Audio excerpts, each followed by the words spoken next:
And on my left, I am joined by Mustafa Fati of the GYCM. And on my far left, I am joined by Mr. Cisse, who works at the Ministry of Foreign Affairs. So this session takes a look at realities versus expectation. And then I would want to go straight to Mr. Tombong Kuyate, who is a returnee and then working with the Youth Against Irregular Migration. My first question to Tombong is, what makes this country and then travel to where you travel? That is my first question. And then I wanted to understand whether you specifically left this country because of unemployment or because of weight differential or because of family pressure, so that we understand whether unemployment is the major driver of irregular migration. Yeah, thank you so very much, Mustafa. Good morning, everyone. My name is Tombong Kuyate from Youth Against Irregular Migration, a returning organization that was formed several years ago. I'm glad to be part of this discussion because Youth Against Irregular Migration stand for this, to ensure people understand the risks, dangers involved in irregular migration. So we are always grateful to use these opportunities to ensure our voice has been heard. To get to your question, Mustafa, I believe the answer to the question perhaps is similar to every person that embark on this journey. Because first, why I leave this country is because I want to at least help my family back home. The reason why I left because it was a family pressure.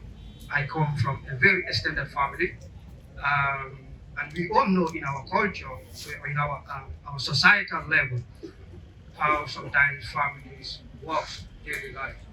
Perhaps my mom, I'm the breadwinner of the family, and then I have siblings which I need to take care.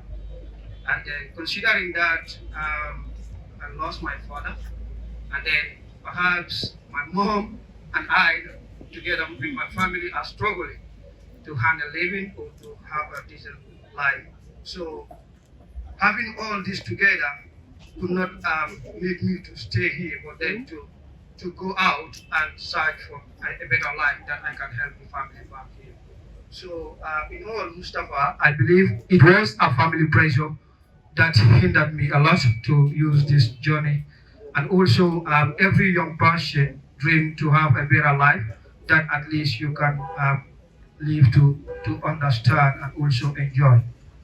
So, but then these are far from the reality that I met along the journey and whilst I was in the journey. So I believe the discussion will come around that end. So thank you so much. The Gambia is a household decision that family members actually can pressure people to move. But Bubas Sedikan, I wanted to understand your perspective. Were you also forced to leave this country because of family reasons, or you are unemployed and then you decided to venture into irregular migration? Or what are you specifically trying to run away from? Okay, Assalamu alaikum. Thank you, Mr. Bat. My name is Boba Sedikan, a Bagui journey husband. I can say, what triggers me to go to this journey? As a science student, enrolled at Gambia College, no one to support me. I do not have skills. Only playing football. Football is a skill sport, but then it is not given any form for you to follow to support yourself. Because by then, if I was having a skills like carpentry and others, I'll be having something to support myself. So lack of skill, that's triggered me to go to this journey. And lack of a mentor, someone who will advise me, career guidance and others. I was having none of that. These are the things that push me to go to this journey. Not family pressure and others. These are the only things that triggered me to go to this pathway journey. Yeah. And what I realized in this journey is when I went, I learned skills over there. So meaning lack of coding, lack of skills in here, that triggers me to go to this journey. Thank you so much. We are getting somewhere else, and then this is the reality check. Not like, okay, somebody just sit at one corner and say, I left this country because probably because of political persecution. As a science student, enrolled at Gambia College, no one to support me. I do not have skills. Only playing football. Football is a skill sport, but then it is not given any form for you to follow to support yourself. Because by then, if I was having a skills like carpentry and others, I'll be having something to support myself. So lack of skill, that's triggered me to go to this journey. And lack of a mentor, someone who advise me, career guidance and others. I was having none of that. These are the things that push me to go to this journey. Not family pressure and others. These are the only things that triggered me to go to this pathway journey. Yeah. And what I realized in this journey is when I went, I learned skills over there. So meaning lack of coding, lack of skills in here, that triggers me to go to this journey. Thank you, Mr. Pragon, for the invitation. My name is Mr. Mustafa Fati, a youth advocate officer from the Global Youth Coalition of Migrations. I'm here to represent my association that has been always in the front lines in fighting against migration. So I'm very happy to be here with you. And please, before answering to the questions, may I acknowledge the presence of someone that I never expect to see here. That is my able teacher who taught me when I was in grade senior secondary school. That is Mr. Mbai. He is present here. Mr. Mbai, I am happy to see you around. Thank you. Okay, yeah, Mustafa, to answer your questions, I was a returnee too. I was a victim of pathway that got me to join the GYCM in order to be their advocation officer, which I've been doing so far with them. Oh, then sorry, I need to reframe my question then. What made you leave this country? Okay. My reason of leaving this country wasn't a problem of employment. Basically, I'm a teacher, and before I leave, I was teaching. And for me, my reason of leaving was more of peer influence. But I've learned from some of my colleagues that when they are in Europe, their legal status there, the way they were living compared to the living here, the conditions are far different. So this triggers me to also venture into the journey, but which I was a live witness to many things that I think I will discuss with the people here. That's where I practical that no one's supposed not to take this backway journey. The journey is so previous that if you happen to be a victim, you will end up being the most hater of this journey. So I think it's a good question, and the reason is only peer influence, not about an employment issue. It's more of peer influence in my side. Thank you so much. So we will not be speculating. Now we are getting the realities. And these people are becoming very honest as to the reason why they left their countries. One of them told us is as a result of family pressure. The other one was actually going to school at the Gambia College. He left the Gambia College because he does not have skills. The other person is telling us is the peer influence. That is the social network theory, where you have your friends in Europe sending you pictures, and then this actually forces you to leave. So we have teachers leaving, they are employed. So according to him, migration is not actually, irregular migration was not being driven by unemployment on his side. The other one said it is about family. So the Ministry of Foreign Affairs, you play a pivotal role in the migration, global migration stuff in the Gambia, tailoring it out to the Gambian National Migration Policy, the Global Compact for Safe, Orderly, and Regular Migration, and even the Rabat process that talks about missing migrants. My question to you is, you've heard about these young people. Before we come to the realities in Europe, as a ministry, what role do you play in making sure that the young people leave this country in a dignified life? And then when they are to leave this country, they are properly guided. All the kids. I would also want to extend courtesy and recognize the presence of my colleagues, especially those that we are together in migration management. my esteemed colleague from the Gambia Police Force. As you all know that the Gambia Police Force is also part of the National Coordination Mechanism on Migration. So in regards to my esteemed colleague, Commissioner Sanyang, and then in regards to my colleague also, Alkali Jame, from the Gambia Immigration Department, and also to my esteemed colleague on the far right from the Gambia Armed Forces. I thank you all for joining us and joining the youth on this important initiative. Before moving any further, also I wish to thank and extend the appreciation of government to the National Youth Parliament for organizing this important gathering. And I would also want to assure them that we are partners in this. We are all in it together. As we all know that the government is on top of migration management. Responding to your question, Mustafa, to make you understand the role of the Ministry of Foreign Affairs and by extension the role of government in migration is to inform the gathering of the structures that are in place. Government has set up the National Coordination Mechanism on Migration that was established in 2019, which is a government-led interagency mechanism to basically manage migration with a whole of government and whole of society approach. So the NCM, which has its secretariat at the Ministry of Foreign Affairs, they can boast of about 30 institutions, which are from both state and non-state actors. And I am also honored to inform the gathering that the NCM has also been cascaded to the regions, which is also known as the regional coordination mechanism. So you will see that there is whole of government and whole of society approach to migration management. So there are also thematic working groups under the migration management NCM. 8 thematic working groups, as my colleague said, Akali Jame. So this under this you have institutions from the National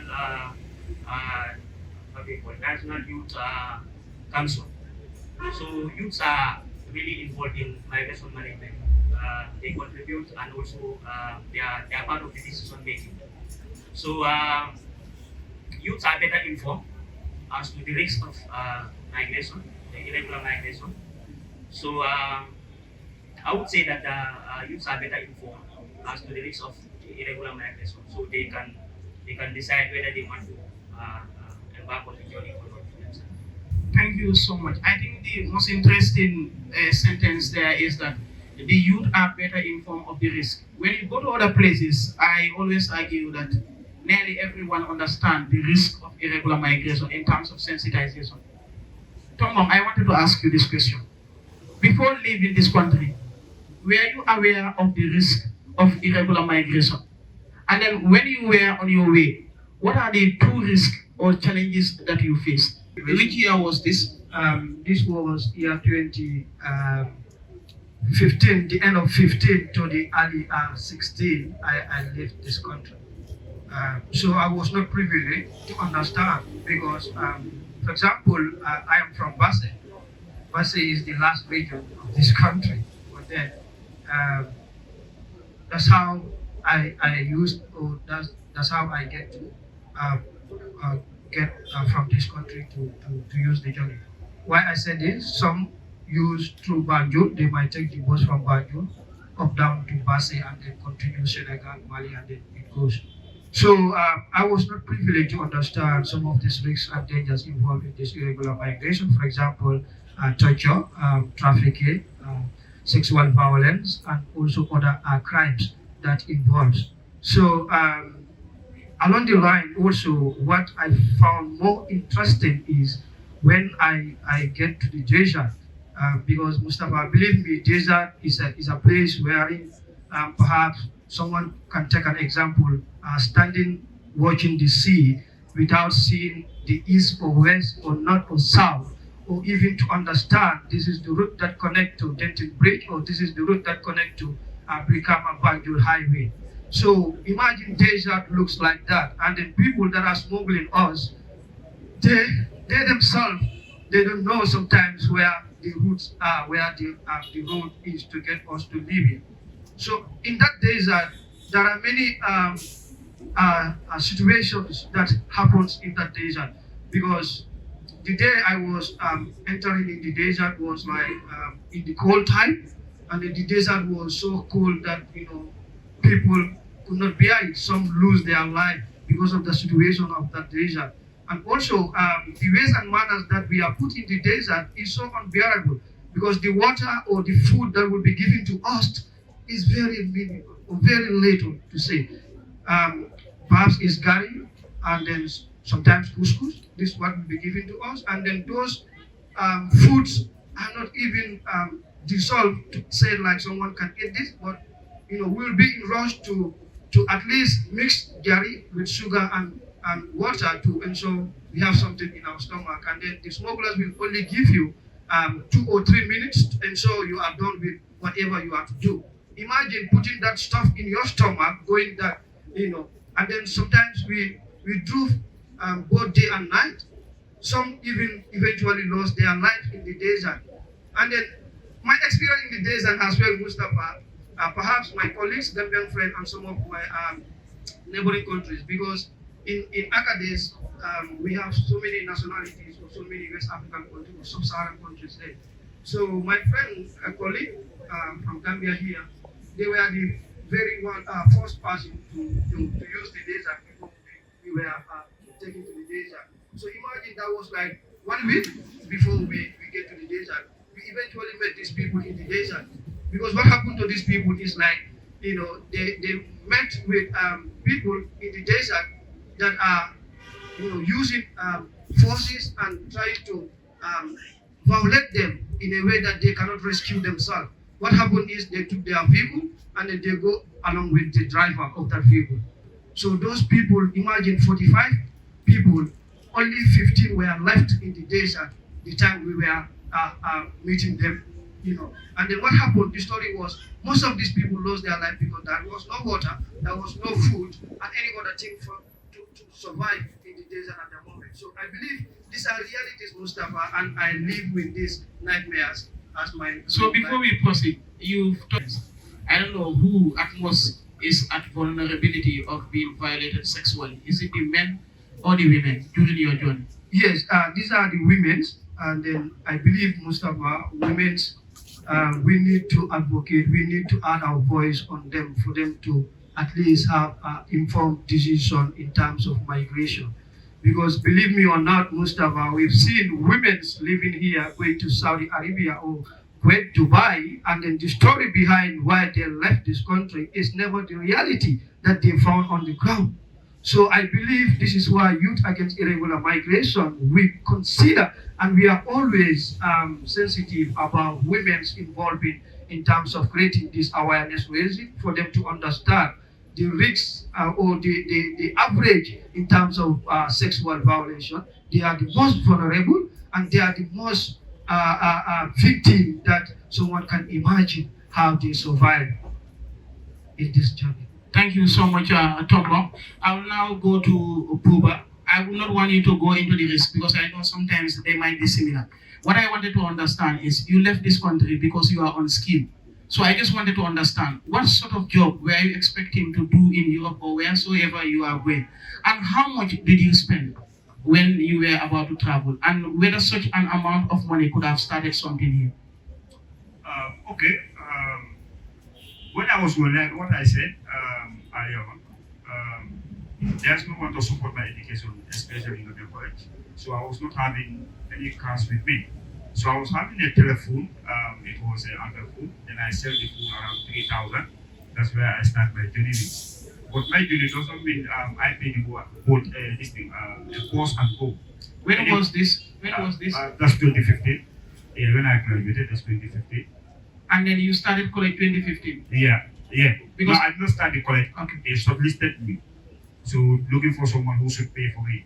So this was where. Yeah, I wanted to understand, since this is reality check, and if my memory could serve me well, 2015, 2016, college was free. So I don't know which program you enroll at the college. No, Yeah.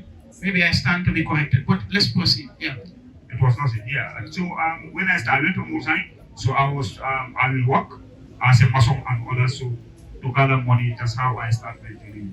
So this is how I went to Mali, Mauritania, and others until I reached Libya.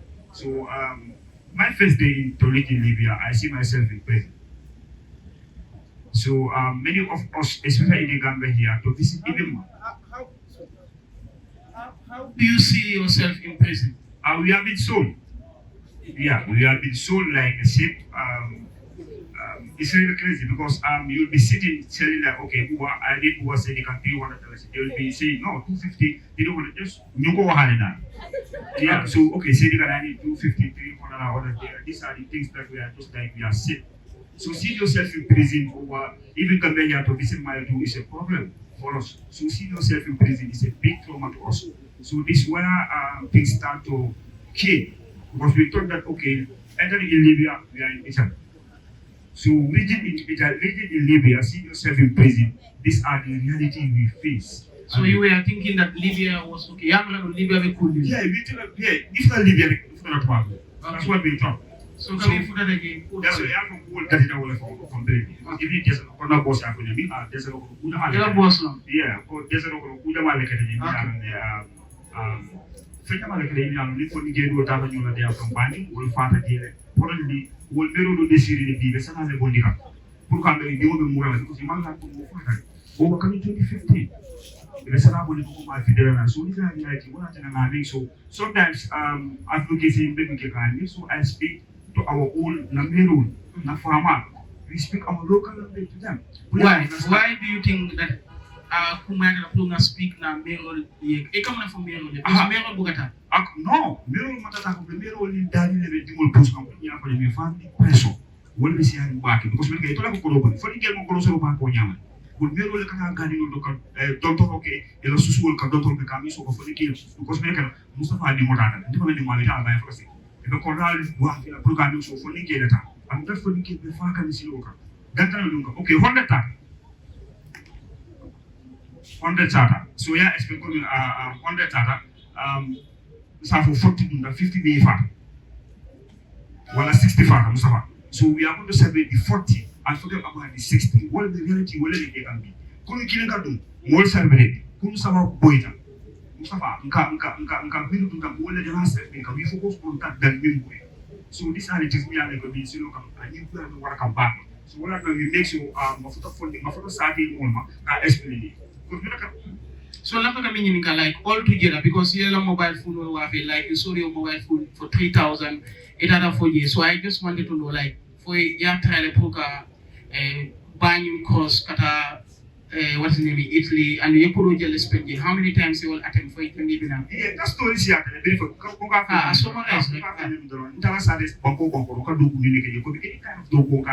any type of Kodal, food kodal and kafita.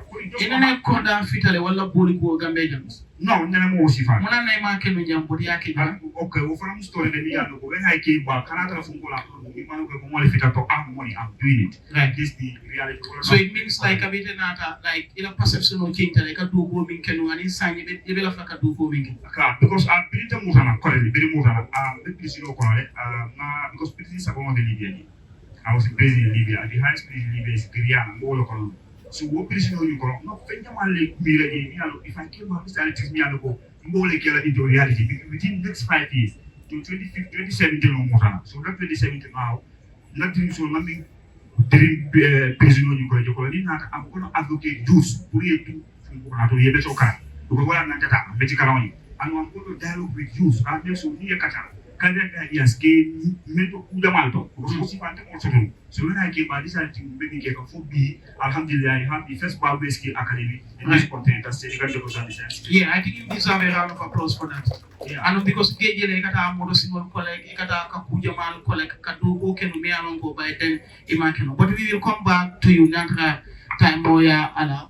What are the realities that you saw there? What actually made you to return after your friends telling you here is nice? What made you realize that you have to come back and then here you are today? Yeah, I think like being a teacher, because obviously it's my right to educate students with regards to the future. But the issue is, as I said, I was more of peer influenced by my colleagues, which I also want to go and enjoy those social amenities there so that I can do something at home. Okay. So to put it in context, what were those social amenities? What were those things that were enticing you in Europe, that your friends were telling you? What were those things? Okay, for example, I was with one of my boys who just left here within 6 months. He was able to construct a very good house. So looking at me at the field, whereas even let's say a 5-year time for me to have my own compound would be a problem. So it was more of it was more of peer influence that I have seen my colleagues are making in life, that they went within 2-3 months, they were able to do something for their families while I'm here struggling. So I also want to go and do something for the family. They traveled through the irregular means and they were able to build a compound within 2-3 months, or they told you that they built a compound within 2-3 months? I've seen it physically. They went through irregular as I did, and they have built their own compounds, and now they are well settled, while I also tried, but I was unfortunate. Now to your questions, I've seen a lot of exposures. For us, we have been thrown to academics by my colleagues. We were almost around 50 something. While we were there, I've seen a lot of things that really triggers me now to venture into this bad way. I would prefer to settle here, have my children and die here than to venture into bad way journey, to be honest. I've seen my colleagues that have urinated and drank their own urine while we were at the desert. I've seen my colleagues that fainted and died instantly in that desert because we were thrown and we were there for almost 3 days. We don't know where to go. We were gathered sitting at one place. Our colleagues, some of them start dying out of hunger. Some of them start to get confused out of the situation. So it was a live witness that I have seen. I've also seen along the way we are in the NAR. Okay, I was one of this boy that was able to rescue one girl, a lady. I think for me, my advice will go to the ladies. There was this lady among our troops. The NAR were trying to sexually abuse her. When you say the NAR, what do you mean? This were the Sulas, you call them Sulas here. Okay. So I think they were trying to abuse the girl, but one of my boys intervened. Because there, once you identify yourself as the husband to a lady, you can easily save a lady. The girl was asked, okay, why are you on this journey? And she narrated. So immediately my boy intervened and said, she's my wife, in order to rescue the girl. Because the girl mentioned to the boy that, please, if you do not rescue me here, these people might overuse me, because you see 3 men equals to 1 female. It was so terrible. When you say overuse, what are you trying to say? Yeah, what they would usually do, they would bring the girls out in front of all of us, undress her naked, and we'll be sitting physically, seeing they'll be having a very rough intercourse with the girls, which we are not comfortable with, but we have to comply because these are people with weapons. We have no power over them, but we have to comply. So my boy just intervenes and says, she is my wife. So what happened is, now they asked him, she's your wife? He said, yes. Can you kiss her? So my boy was trying to feel some aspect of that, but the girl says, do that, or else they will kill all of us here. So that was the moment he also intervened and kissed the girl. They were shocking, then they were called out to go and do the physical intercourse in the presence of all of us, to prove that, yes, the girl is a wife to him. So this journey was so terrible, more especially for the females. To be honest, this is something that I could not bear. I was crying like a baby, seeing a female, a well-respected mothers of us, are really being marginalized, are being used by most of the people that we call them as good people in our country here, but their life is far different when you meet them around that areas. Here we can be cool with them, but go and meet them in that desert. At the time you will know who they are. And this is how they have been treating us. We were just lucky being rescued by the UN that met us there the 4th day. So we were being boarded in the vehicle, I have to call in the helicopters, and we ended up being departed to Gambia here. So that's how it was in the days that by then. Thank you. Important for us to have a female panelist here, but since we don't have it, we just have to proceed. We've interacted with one of the ladies who was in Libya. When she came back, one of the shocking realities of the society that she left to appease or to satisfy the society is the same society that is crucifying this young lady, because the society believes that the young lady is no more clean. Wherever people come to seek a hand in marriage, the same society will tell them, and it's the same society that pushes you. So talking about the UN, I'll come to Mr. Cisse. He talked about the UN trying to rescue them, and many a time we receive troubling information from these immigrants, Gambian undocumented immigrants, be it in Turkey, be it in Libya, be it in Tunisia, be it in Morocco. And then most of the time they will reach out to Foreign Affairs. But sometimes there is delay until the public will say, no, we need to help them. We understand that these irregular or immigrants that go, the government did not send them. What are some of the challenges that the ministry is facing when it comes to repatriating Gambian immigrants in this sub-Saharan African countries, and what are you doing towards that? Before I do that, I want to qualify the point that I made earlier, that we are all aware about the risk of irregular migration, and then Tombong came in to say he wasn't aware of the risk. Yeah, that was. I want to qualify my point. Maybe I should have said today we are all aware, but perhaps 10 years ago, maybe most people are not aware about the dangers of irregular migration. Yes, as Tomo rightly said, most people are not aware about the risk of irregular migration. But today, I can safely say that mostly all Gambians know the risk associated with irregular migration. Today, someone will tell you, Basa wala Basa. That means they know the risk associated with it. So, yeah. So, coming to your question, the government of the Gambia is doing a lot, as we all know that the welfare of Gambians, wherever they are, is a major foreign policy of the foreign ministry. The ministry is structured in a way that it attends to the needs of Gambians wherever they are in the world. That's why we have 8 directorates in the ministry. You have one for Asia, you have one for Europe, you have one for Africa, you have one for Middle East, and across all the continents.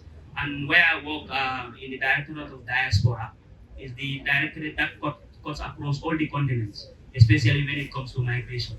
So once Gambians are stranded, either in transit or destination countries, the ministry has been so responsive. There have been a lot of Gambians that have been successfully repatriated. That was solely done by the government of the Gambia, and in other cases in partnership with international organizations, such as the International Organization for Migration. So the challenges there is budgetary constraints. As we all know that we cannot continue to depend on IOM forever. right. That is what we call donor fatigue. And also there will come a time that IOM will leave us without problem. So we better need to be frank about our discussions around migration. So the major challenge for us is funding. For example, when the migrants get stranded in Mauritania, facilitating their repatriation can cost government minimum $150,000. So it is not sustainable for government. It is not sustainable for the partners. So this is one of our major challenges. Another challenge is as we are aware, there are shifts in migration laws in most of the countries. Right. Countries are really making laws to curb irregular migration. So it is perhaps 10 years ago, like let me quote the ambassador of the Gambian ambassador in Mauritania. When we were there on a consular mission, he once told us that someone can be in Mauritania for 10 years, no one will ask you about the payment. Right. Where are you from? Now The shift in migration laws, even entry is becoming much more difficult, as well as people that are already residing in Mauritania now renewing the residential permits is even becoming a problem because of this safety migration laws. So these are some of the challenges we are facing when it comes to repatriation of Gambian migrants. And most of the times, when they are detained, it's usually very difficult for our diplomatic representations to access them. So you would need a consular mission. You would need the ministry to embark on a consular mission to go and have access and offer them consular services, which is also has a funding implication. So migration is really challenging, and these are some of the challenges that I have. So just to wind down for the last question before we all go down, is about the realities. You work at the Ministry of Foreign Affairs, and you've heard what these young people say. Mr. Fati has said that because of he has a friend who influences him, that when you come here within 3 months, 3 years, you are able to build a story building. I just want you to share the realities of Europe and America right now, especially for the undocumented immigrants. Yes. Before I go into the realities, since this session is on exposing the risks of irregular migration, I would want us to reflect on the points that were raised by my colleagues on the high table, especially the previous speaker from the Youth Against Irregular Migration. He has raised, very pertinent risks or challenges that are faced by migrants either in the desert or in the high seas. So in addition to that, there are also risks associated with getting kidnapped or being locked up in detention centers or being abused sexually or other forms of human rights violation. So in addition to this, coming into your question, the realities on the ground once they reach the shores of Europe. So before, as we are talking about irregular migration, let me first talk about people who enter legally into Europe. People can attain a visa and enter into Europe. Even those people, the realities that they normally found on the ground is usually different from their expectations. Exactly. Most people believe once you have a visa, you enter Europe and that's it. No, visa is just something that allows you to travel. So these people, once they get into Europe, they can be returned. Even people who enter legally, they can be returned on the basis whether they have their length of stay, their length of visa expired, or they have committed an offense that may nullify their return.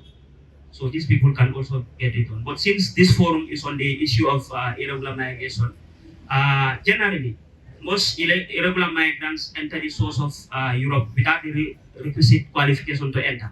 That means they don't have a visa to enter. In fact, what we know is most of them will discard their documents on the way. They will throw away their passports.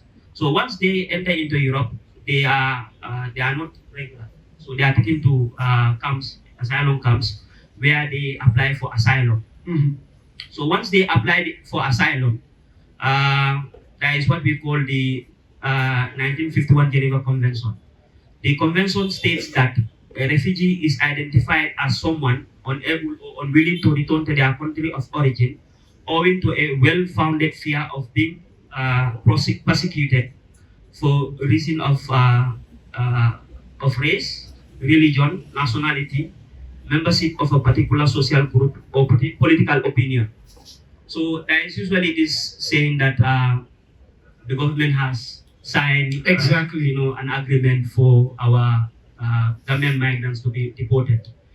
Well, the thing is, Gambia, under the regime of former President Yahya Jammeh, was considered to be a dictatorship. Exactly. So you will understand that even for non-Gambians, it was lucrative for them to claim to be Gambians because it was easier for them to have their asylum granted. I agree. So which is obviously not the case now. Gambia is considered to be a democracy. You have to give a very convincing reason to be granted asylum. So now Gambia then, under what they call a dictatorship, is quite different from now. Because asylum application was considered lucrative. Now it is no longer.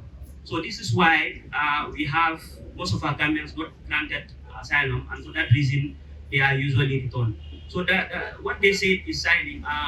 Gambia is a signatory to the Geneva Convention. So under international and customary law, we have an obligation to accept our citizens wherever it has been established that they are Gambians. You cannot refuse to accept them. They are your citizens. Once their citizenship has been confirmed, you are obligated to receive them. And I wanted to come in, even whereas it has been inundated in the media that the government actually goes and signs. But the government of the Gambia does deport people. People are here from the Gambia Immigration Department. And because of problem of logistics, sometimes they will just go to the border and tell them leave. They will just use another border and then actually come back. And recently in the United States, they have deported Gambians to Ghana. So whether the government says no here and there, that is just talk. Because when you don't need people in your country, you ask them to leave. Even your own citizen, they can be declared persona non grata or whatsoever. So I just wanted you to wind down on that and then we just move on. Thank you so much. As I stated, we can never receive to accept them. And we have never tried to refuse to accept them. What we have been doing is to renegotiate with the destination countries. And with this, there are implications.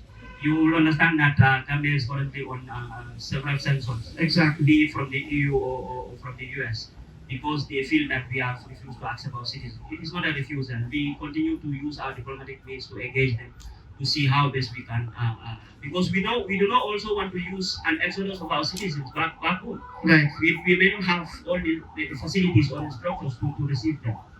So I hope I've answered your question. Thank you so much. Man, now you are back. You were a teacher and then you left because of societal pressure or what are you up to? And then do you think that your journey, the social media things that you see here, they are worth your risk of venturing into this journey? All right, thank you. Still now I'm back to teaching. I'm still a teacher. As well, I also venture myself into be an advocate for migration. Based on what I've experienced, I don't want any of my colleagues, more especially Gambians, to experience so their life in deserts, because it's so terrible to see your colleagues dying in the presence wherein it's more of what either the desert is too much extremely heat that some fainted and died, some out of hunger, some die out of some of the brutalities that led to them by most of these other nationalists, the NYPs.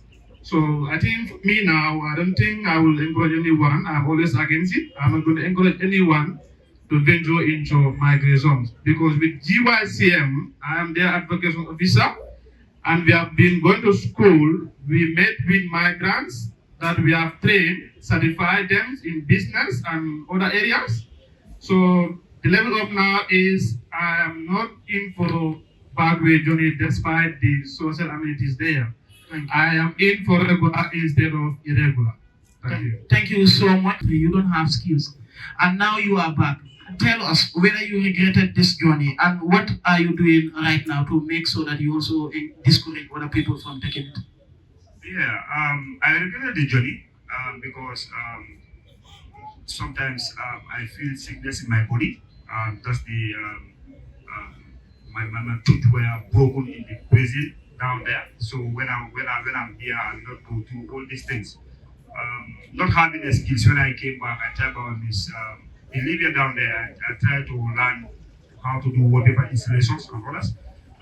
Because even going to Europe, if I reach, I learn skills because I know myself that lack of skills put me to leave this country. So when I came back, what I did first is I went and learned skills. I learned cooking. I'm a barkeeper. I'm a waiter. And others. I know, okay. Doing all these things down there in the village, I couldn't tell anybody with these skills. I said, okay, I already learned wallpaper installation. What can I add onto this? I was working in a hotel. One white man is doing painting, then I followed him. I did only one shift. So the other shift, I followed him to train skills because I have a target in the prison that in just 5 years, I want to establish a first bank skill academy in this country. So I need a lot of skills. I followed him, then I'm qualified in painting and wallpaper installation, wall panel installation. So doing all that, I said, okay, as a young entrepreneur, I think I have to be innovative. Every 2 years, I have to innovate new things into my business because I'm training students. They are going to be my competitors. What can I do to make sure I train a lot of things going on? Innovate new things. When I did painting the cans and the bottle, the pot of the paint, we told them, I said, okay, this thing can be something new. Then I started to research, what can I do with these things and others? That's where all this recycling came about. And currently we are fully a recycling skill academy. We turn tires, bottles and others. Even this bottle, sometimes I go to programs and I'm going to do it here. Please, this bottle, don't throw it. We make sure we transform them, we recycle them, we tell you what's with it. So we train ours with recycling. Currently, we train over 200 youths who are qualified with these skills, and backward returnists are part of it.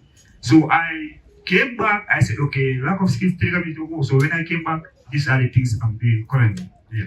Thank you so much, Buba. I think you did well when you came back.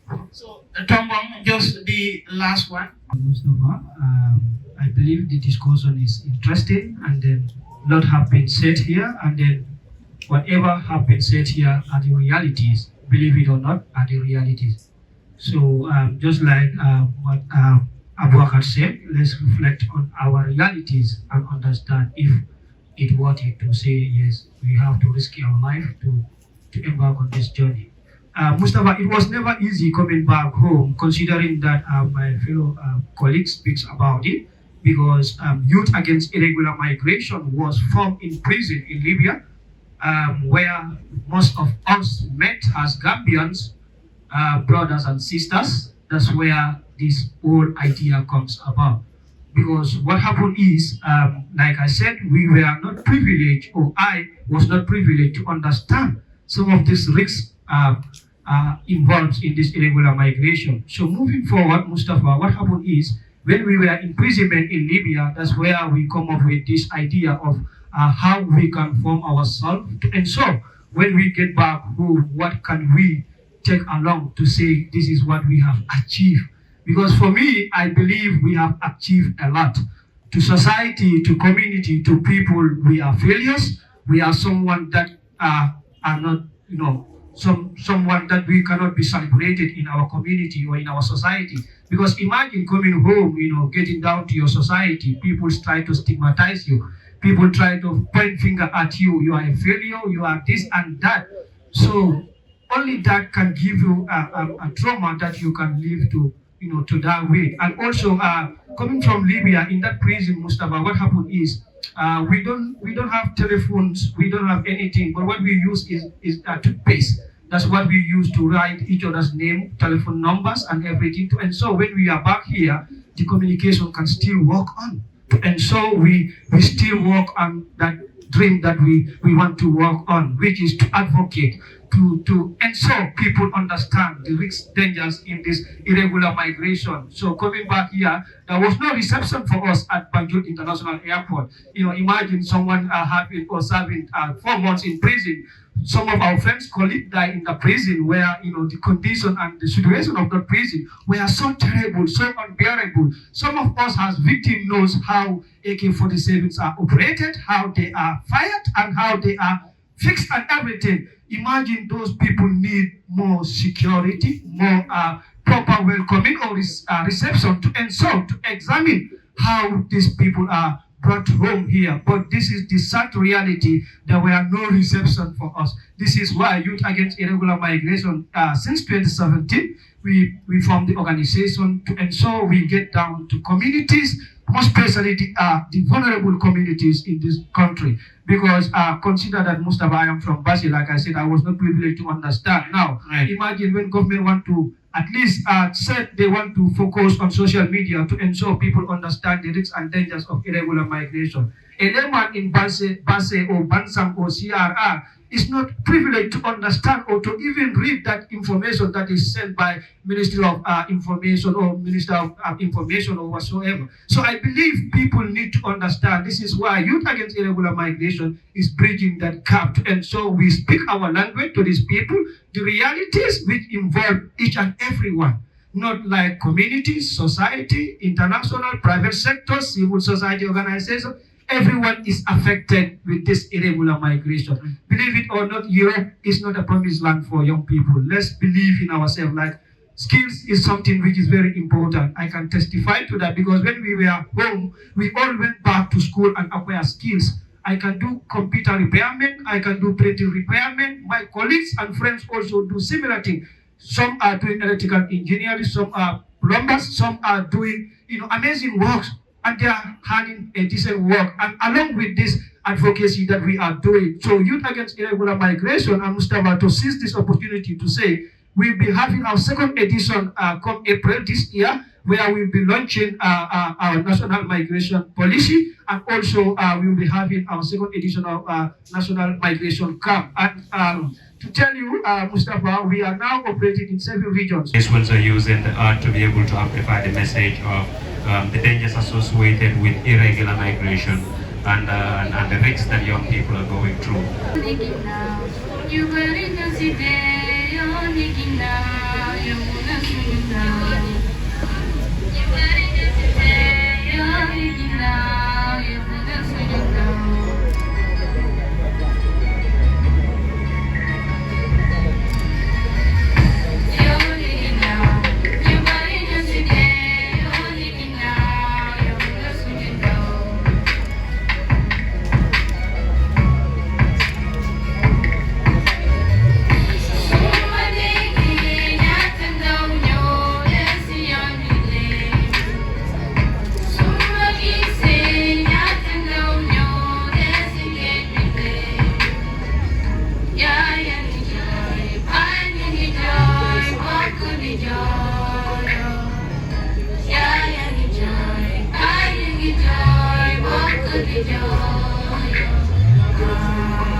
See the life that we live, here for the gold and here for the fame. Too many lives didn't give me save. I'm here advocating for change. Jesus set me free.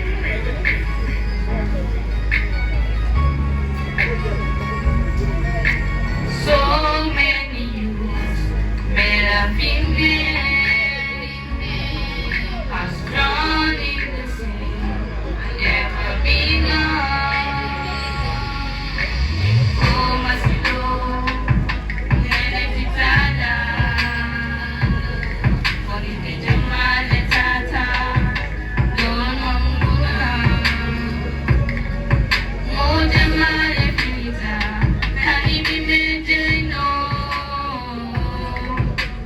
Oh,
they roamed through the deadly ozons of the world, despite the hills and the slopes, just to get to Rome. Some tailored a journey to Spain, hoping the water could quench their pain. As their hopes were strained, their struggles went in vain, as the sea swallows them with no gain, sucking every blood that runs through their vein. A deadly journey, yet everyone wants to follow the chain.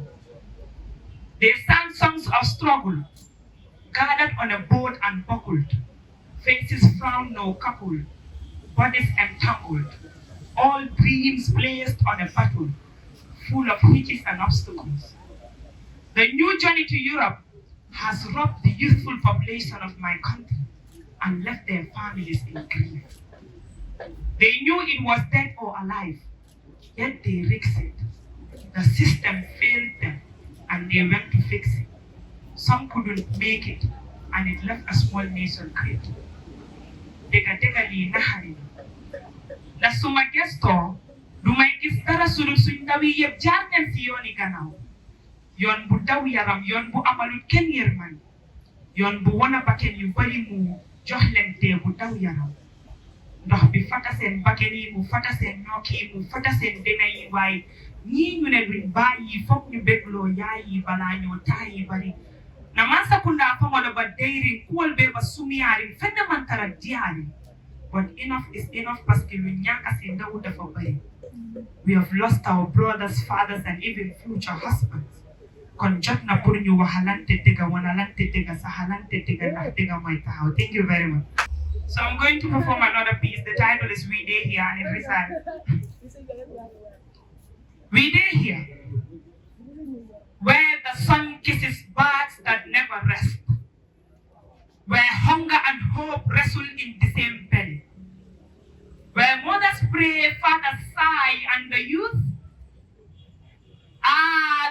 count dreams like loose change, never enough to buy a future. We day here, where the politicians fatten their pockets while the streets stay slim with broken promises, where the price of rice rises higher than our voices, where justice walks slow but corruption runs fast, where a protest is met with burdens but silence is met with starvation. We day here, where the boys drown deep in the ozone's chest, chasing a dream that the land suppressed, where girls barter their innocence for visas, where passports are tickets anywhere but here, where patriotism is a burden and home is a question we ask with trembling lips. They say it's stubborn, but we are tired of waiting. They say ndimbal dinanyo, but help is fading. They say pray, trust and hold on tight, but how can we wait when we've lost our life? We day here, where they sell us dreams with a broken spine, where we wait for change but it skips the line, where the mosque and church calls the faithful, but even God must wonder if we still hear him, where elders tell us to be patient. But will patience pay rent, fix these broken roads and bring back what the government has stolen? We day here, where we watch our friends torn into voice notes from Libya, then to missed calls, then to memories we cannot explain to their parents, where the ozones become a grave with our name. We learn the cost of currencies no bank recognizes. We day here, where youth empowerment is a slogan, not a solution, where we are told to start businesses but they tax us before we breathe, where they say education is key but the keyhole is rusted and the door won't open forever. We day here, where every election the anthem changes. This year would be different, they say, but faces swap, seas, hands remain the same, pockets grow deeper, and we just count the years. We day here, still writing, still fighting, still hoping for a Gambia where we don't have to leave. We day here and we refuse to disappear. Thank you very much. Can also recite the poem We Day Here, but it's brilliant, and youth empowerment is not supposed to just be a slogan. It is supposed to be a lived reality, and it is not just governments that will empower young people, but it is also young people that should want to continue to empower other young people, and young people that should want to continue to get themselves empowered.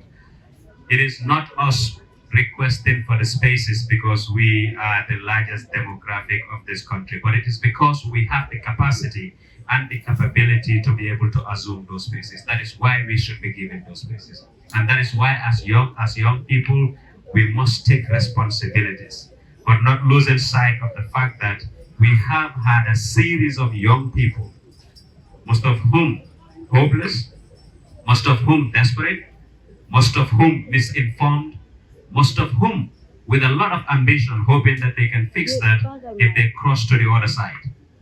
But in the process of having that done, a very huge number of our colleagues, young people, have perished in the seas, others have perished and get themselves dusted in the deserts. And we should fix that. And how do we fix that? What opportunities lie at home that we should be able to utilize to fix those problems? But also, what measures are we taking to ensure that we are able to address those issues? But equally, how do we help our security forces to ensure that they police our waters very effectively and efficiently so that people do not leave? But also, what responsibilities do we have as young people who know where the hotspots are, who know where the boats are leaving from, who know who is planning the next trip? What is our responsibility in making sure that we speak out to the people responsible so that we do not have another boat of 170 Gambians perish at sea? So that we do not have a boat that counts a statistic of 50 or 58 Gambians who have perished at sea. So it is not just the responsibilities of government, it is the responsibilities of everyone. It is the parent who is sponsoring the child to travel. It is the parent who is sitting at home and having to tell their sons or daughters on a daily basis that you are not able to do anything. It is also the responsibilities of the young man who sits at the strazas every evening waiting for the next barada to brew and not hoping to be able to get themselves engaged somewhere so that they can change something. Because the things that you don't do at home are then the things that you gladly do in other countries. You nanny kids, you wash plates, you even wash toilets, and you still think that is dignity. But then there are factors that are posing us to do that. How do we call on our government or the development partners to ensure that those factors that are posing the young people, making them leave, are addressed? It's not a one-day thing, but it's a process that must start. And in us starting that process, we want to enjoy another panel that will discuss some of the opportunities, but also how do we ensure the security and young people work together in addressing these challenges. I will want to welcome Mustafa Paragon Sonko to also take us through this panel. This is going to be the last one. We want to make sure it is too engaging with the public, but also ensure that it's short. Thank you so much, Abdullah. So we are just heading back to business again. And then this panel will take a look at strengthening trust between youth and security actors. And at this panel, we will dissect the importance of having various laws, issues of border management, how security agents are cooperating to stop boat smuggling and then trafficking, not to forget what happens in December in the famous village of Ejinak. So in this panel, we will have subject matter specialists to help us understand all this. Just like I always say, Mehdi Hassan, who is a very good debater, once says, there is a reason why during the Russia invasion of Iran, we have military generals taking onto cable news trying to explain the war.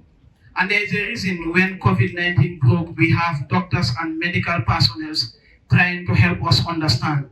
And there is also a reason why we have political pundits trying to explain when Trump said that the elections were actually false. The same reason we have football pundits analyzing football. So therefore, when it comes to migration, it is also important for us to have experts who understand migration to talk about issues of security. And to help us understand this, I first of all want to invite Major Buba Toure of the Gambia Armed Forces. Major Toure, you are welcome. Please give him a round of applause. To help us also understand what the Gambia Police Force is actually doing towards curbing irregular migration and also helping us stop trafficking, I now invite Commissioner Ansumana F. Sanyang of the Gambia Police Force. Commissioner, you are welcome. Thank you so much.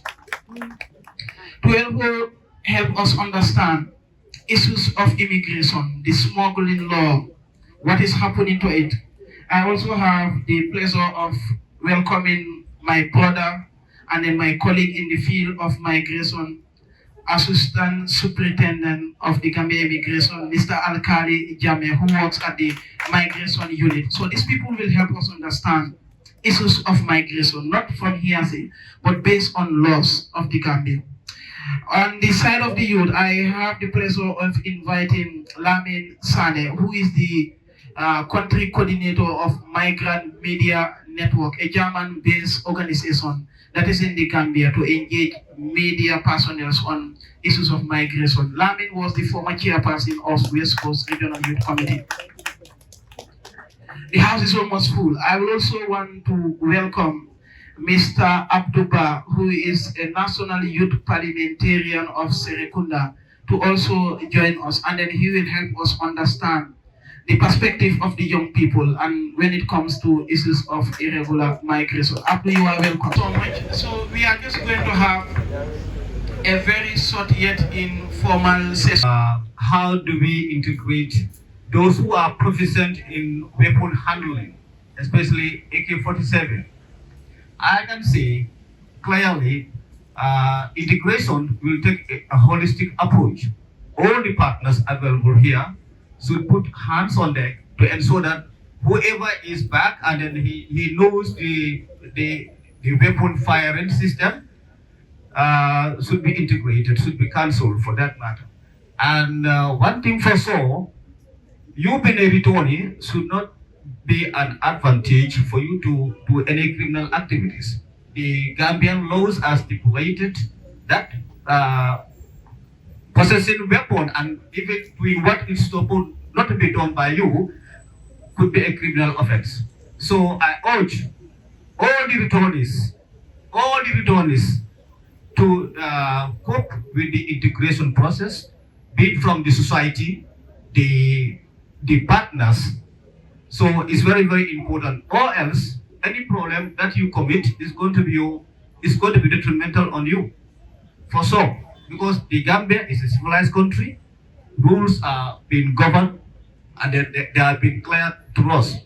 So those things could not be a chance for each and every one of us.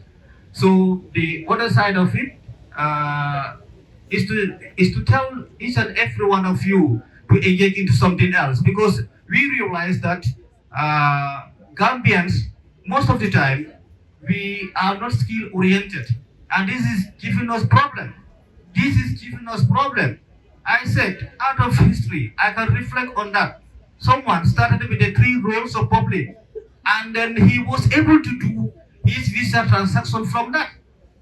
So, and then when you look at internationally, Coca-Cola, one of the story tours that we embark upon, and a tour guide once told us, Coca-Cola factory started from one panel. So I am seeing other people here with a plate, cola nut on of it, or bitter cola. So these are the things that we should start. Let us not feel otherwise. Let's do skill works. Skill works, they are very, very important. Somebody said that the society may even blame you, but it's important we are skillful. Whatever it is, mechanic, feeder, as it is, let us try and embark upon skills.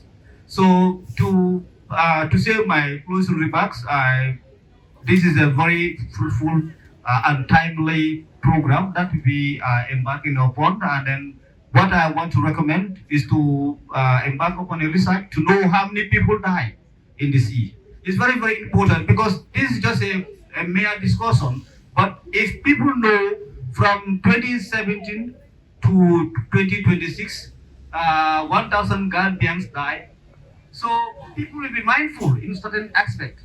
So we want empirical evidences at times, not by words. So I thank you all on behalf of the Gambia Armed Forces. As I said, we are here to support each and every one of you to ensure that you are succeed in your endeavors. I thank you once again. Thank you so much, because they had adventured into the same, taken up the same adventurous activities which had led to them losing their lives. But we need to reflect on this. We need to think about it. We knew people who had died. We knew people who were missing and are never seen or known. Their whereabouts are unknown today. We have seen people who had made calls on distress calls, and all of us in our rooms, in our houses, couldn't sleep those nights. We were making calls. We were trying to find out what went wrong, what is actually happening, how are they faring, were they able to be rescued from the seas, how many had died, how many of them, because sometimes they don't even know the numbers that are on board those boats. And that is what makes these stories very, very sad. So when we don't see our relatives, we don't see our neighbors for months or weeks, then we start speculating. He may have taken the perilous backway journey. And then we start thinking about how do we access him? How do we get to know his whereabouts? Where is he? Is he surviving? Is he dead? So these are very much dangerous adventures. But then the reality also is we are enriching a few. We are enriching a few. Because imagine a migrant boat that carries 200 people, each paying $50,000, is making a fortune of $10 million. And maybe what he used in being able to make up the boat is just let's say $200,000. So either you've made your way to wherever destination you wanted to go to or not. The person had his money in his pockets. So they are able to build their houses, and then we are losing our families. So all of us should put our hands together. We should strive. But one thing I seek from every one of you and anyone that we talked about irregular migration is information sharing. We wish we could have been everywhere and everywhere at every given time. But unfortunately, there is no country that has security apparatus 100% or security and safety of its people 100%. Thank you. That is no way that we can have. But collectively, we should be able to do greater than we are doing today. So all of us should endeavor to ensure we speak our minds, like the team says. So we should break the silence, the syndrome. I know it's a culture, we've got it, because since the time that we have been brought up, sometimes we are told that when you see things, you don't talk about all things that you see. Thank you. So we need to break the silence, especially when it comes to issues of concern, issues of security concern, and issues of general concern. We need to do that. So thank you very much for having all this, and thank you for your attention.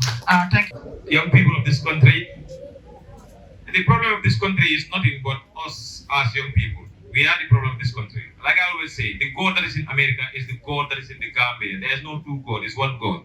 And the thing is, the president that is our president now was born in 1965. What that is trying to translate is, the country belongs to us. If we all be in our mindset that we are going to leave this country, the only place that we can make it is outside the country, that simply means when it is our time to lead the country, we will not lead it in the Gambia. We will lead it in either Germany, Italy, or Spain.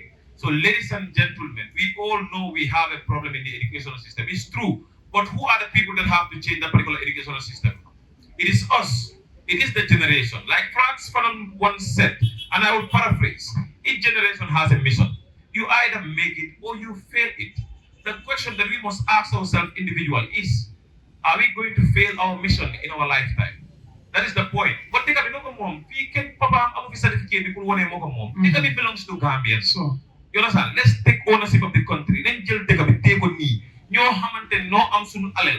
No topale. You have the municipality. Follow them. They have to develop the municipality. They have to create employment in the municipality. Follow them.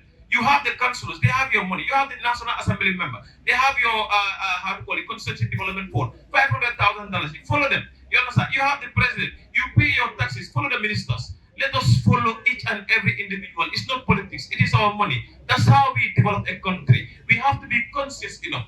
The problem is simple. It's no one. It's all of us. It is up here in our mind.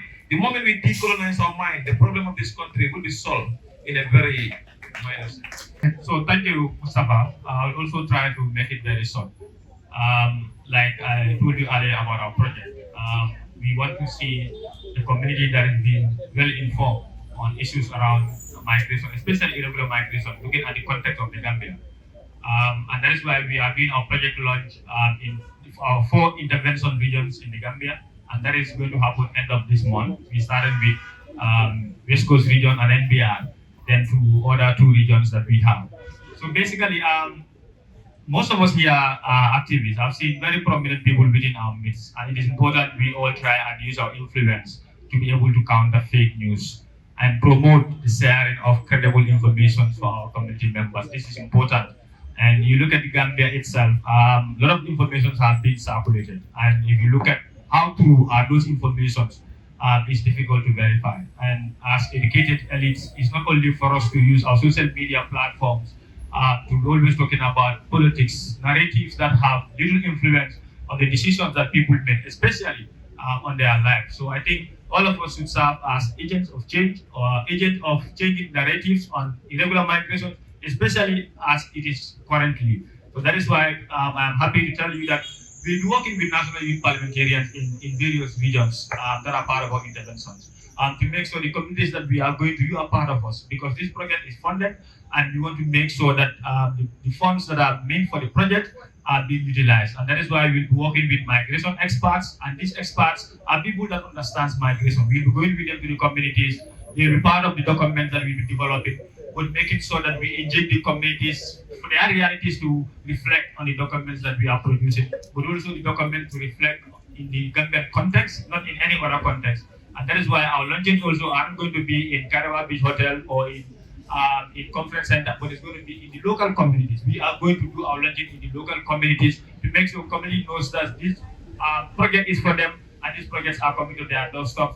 For us to come together, collectively work, collaborate to make sure we curb the menace of irregular migration in our society. So on that note, I thank you very much and sincerely express my gratitude to National Youth Parliament for organizing such a program. And I hope we will have this program in our regions as well, not only in KM, but also in West Coast and other regions, that people will have the opportunity to come listen to stakeholders, the police, the immigration, and the military, so that they'll be able to know how far they are working and how are they also trying to address